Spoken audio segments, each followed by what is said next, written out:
Si River Joseph, kilala bilang ang sporty business bro ng Muntinlupa City, ay 26-year-old actor at negosyante. Nagtapos siya ng Business Administration and Management sa De La Salle University noong 2023. Bukod sa kanyang karera sa showbiz, isa rin siyang sugit na malalaro ng golf at aktibo sa social media, lalo na sa TikTok. Kahit nasa loob ng bahay ni Kuya, hindi nakalimot si River sa kanyang nobya na si Jella Alonte. Noong April 5, 2025, ibinahagi ni Jella sa kanyang Instagram stories ang natanggap niyang bulaklak mula kay River, na talagang namang kinilig ang mga netizens.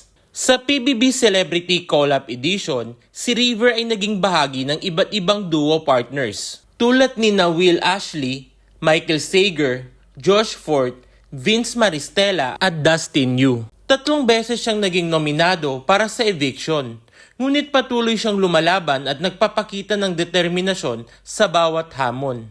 Hindi lang sa mga tasks nagpapakita ng galing si River. Ipinamalas din niya ang kanyang malasakit sa kapwa housemates. Sa isang pagkakataon, humiling siya kay Kuya na siya na lamang ang mapunta sa nominasyon para mailigtas ang isang kaibigan. Dahil sa kanyang charming na personalidad, genuine na ngiti at palaging maalalahanin, tinagurian si River bilang Golden Retriever Boy ng PBB. Isa siya sa mga housemates na agad na minahal ng mga manonood.